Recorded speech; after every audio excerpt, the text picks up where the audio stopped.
नमस्कार दोस्तों, आपका स्वागत है आज के मुख्य समाचारों में। दोस्तों, आज देश भर से कई बड़ी न्यूज़ निकल कर आ रही है। सभी बड़ी खबरों के बारे में एक एक करके विस्तार से आपको बताएंगे। उससे पहले दोस्तों, अगर आप भी देश में निष्पक्ष पत्रकारिता का समर्थन करते हैं तो इस वीडियो को लाइक कर दें। साथ ही हमारे चैनल को सब्सक्राइब करके बेल आइकन को जरूर दबा दें, जिससे देश में निष्पक्ष पत्रकारिता करने वाले पत्रकारों का मनोबल बढ़े तथा वे ज़्यादा से ज़्यादा निष्पक्ष पत्रकारिता कर सके और साथ ही आम गरीब जनता की आवाज़ उठा सके। दोस्तों, अब बात करते हैं आज की सभी बड़ी खबरों के बारे में एक एक करके विस्तार से।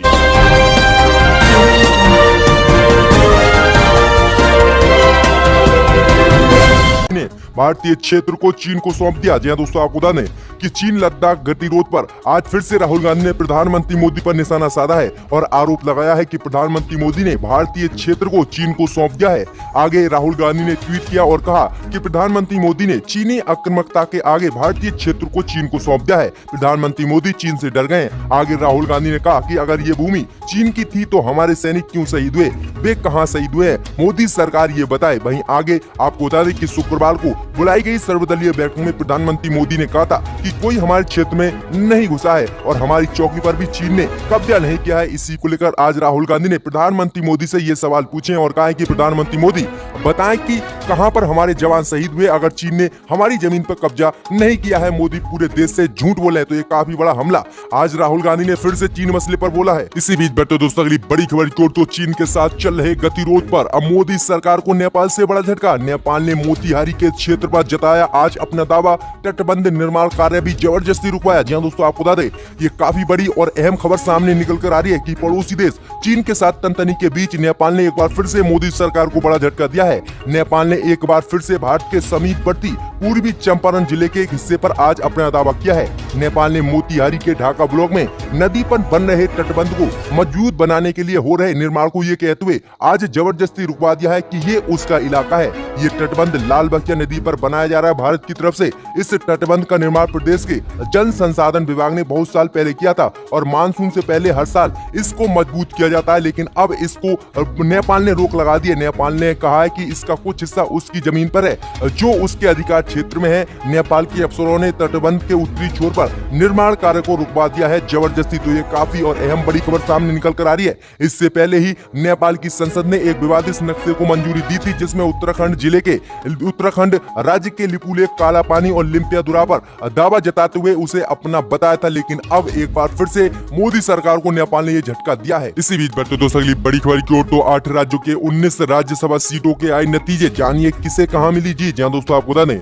कि कोरोना काल में 8 राज्यों के 19 राज्यसभा सीटों पर चुनाव हुए हैं जिनके नतीजे अब सामने आ गए हैं। वहीं आपको बता दें कि आंध्र प्रदेश में 4 सीटों पर राज्यसभा के चुनाव हुए जिन चारों सीटों पर कांग्रेस ने जीत हासिल की है, जबकि बीजेपी एक भी सीट यहां से नहीं जीत पाई है। वहीं मध्य प्रदेश में बीजेपी ने 2 सीटें हासिल की हैं जबकि कांग्रेस ने 1 जीती है। वहीं राजस्थान में कांग्रेस ने 2 सीटें हासिल की है जबकि बीजेपी ने 1 सीट जीती है। वहीं झारखंड में 1 सीट मुक्ति मोर्चा ने जीती है, वहीं 1 सीट बीजेपी ने जीती है और कांग्रेस को यहां हार का सामना करना पड़ा। वहीं आपको बता दें कि मेघालय में एनपीपी ने जीत हासिल की है और कांग्रेस को यहां पर जो है हार का सामना करना पड़ा। वहीं गुजरात में जो है 3 सीटें जो है बीजेपी ने जीती हैं जबकि 1 सीट कांग्रेस ने जीती है। वहीं मणिपुर में एकमात्र सीट भाजपा ने जीती है और सारी सीटें जो है कांग्रेस के खाते में आई है। वहीं मिजोरम में भी राज्यसभा की 1 सीट पर हुए मतदान के लिए भाजपा के एकमात्र विधायक ने मतदान में हिस्सा नहीं लिया, जिसके चलते राष्ट्रीय जनतांत्रिक गठबंधन के सहयोगी वाले उम्मीदवार जीते हैं और बीजेपी को मिजोरम में भी 1 सीट नहीं जीत मिली। तो ये काफी बड़े अपडेट है 19 सीटों को लेकर। इसी बीच बढ़ते दोस्तों अगली बड़ी खबर की ओर तो चीनी सेना ने 4 सैन्य अफसर समेत 10 भारतीय सैनिकों को 3 दिन बाद किया रिहा।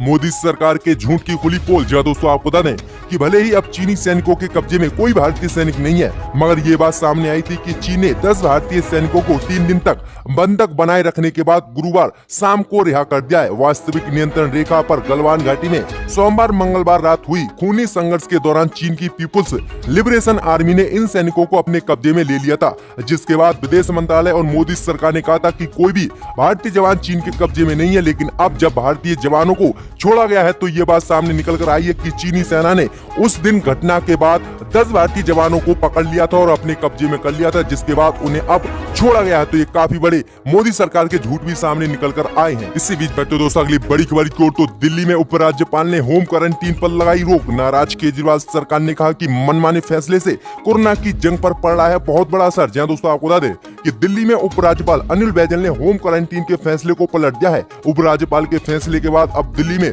लोगों को होम क्वारंटीन में रहने की जरूरत नहीं होगी।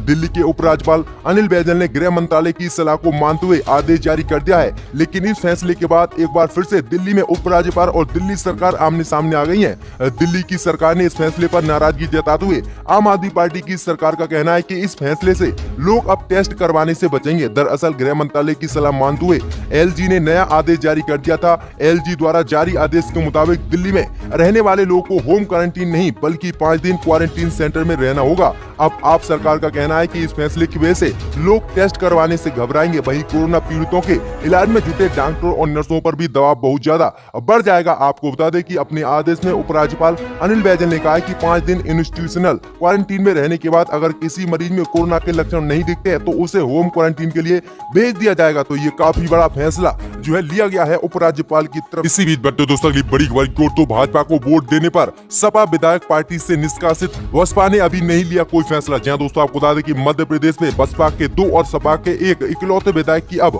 भाजपा से नजदीकी बढ़ गई है। 3 महीने पूर्व तक कमलनाथ सरकार को समर्थन दे रहे ये तीनों विधायक अब सत्ताधारी दल भाजपा के साथ खड़े हैं। वहीं पार्टी लाइन का उल्लंघन कर राज्यसभा चुनाव में भाजपा को वोट देने पर विधायक राजेश शुक्ला को समाजवादी पार्टी ने निष्कासित कर दिया है। हालांकि बसपा ने अपने विधायकों पर अभी कोई फैसला नहीं लिया है। इसी बीच बढ़ते दोस्तों अगली बड़ी खबर की ओर, तो कांग्रेस नेता पी चिदम्बरम ने प्रधानमंत्री मोदी पर साधा निशाना। पूछा क्या चीन को प्रधानमंत्री मोदी ने दे दी है क्लीन चिट। जहां दोस्तों आपको बता दें कि चीन के साथ गलवान घाटी में हुई हिंसा के बाद अब प्रधानमंत्री मोदी पर कांग्रेस नेता पी चिदम्बरम ने निशाना साधा है। पी चिदम्बरम ने प्रधानमंत्री मोदी से कहा कि भारतीय सरजमी पर कोई विदेशी नहीं आया है।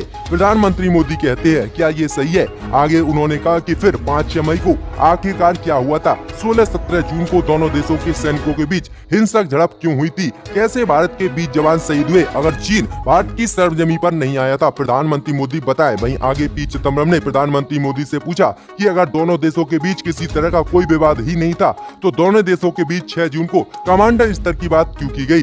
आगे चिदम्बरम ने सवाल किया है कि अगर किसी चीनी सैनिक ने LAC पार नहीं की थी तो विदेश मंत्री S जयशंकर ने ये बयान क्यों दिया था कि भारत ने बचाव में कार्रवाई की। अगर दोनों देशों के बीच किसी तरह का कोई विवाद ही नहीं तो क्यों दोनों देशों की सेनाओं का जमावड़ा अब LAC पर लग रहा है। वहीं प्रधानमंत्री मोदी क्यों सर्वदलीय बैठक कर रहे हैं, क्यों मोदी कह रहे हैं कि हमारी जमीन पर किसी ने भी कब्जा नहीं किया है। तो ये काफी बड़ा हमला जो है बोला गया है पी चिदम्बरम की तरफ से और पूछा गया है कि प्रधानमंत्री मोदी इन सवालों के जवाब दें। देखते हैं प्रधानमंत्री मोदी इस पर क्या प्रतिक्रिया देते हैं। इसी बीच बढ़ते दोस्तों अगली बड़ी खबर को, तो प्रधानमंत्री मोदी ने आज की गरीब कल्याण रोजगार अभियान की शुरुआत। स्किल मजदूरों को मिलेगा लाभ। जहाँ दोस्तों आपको बता दें कि प्रधानमंत्री मोदी ने आज गरीब कल्याण योजना की शुरुआत की। इस अभियान को प्रधानमंत्री मोदी बिहार के खगड़िया जिले से लॉन्च करी।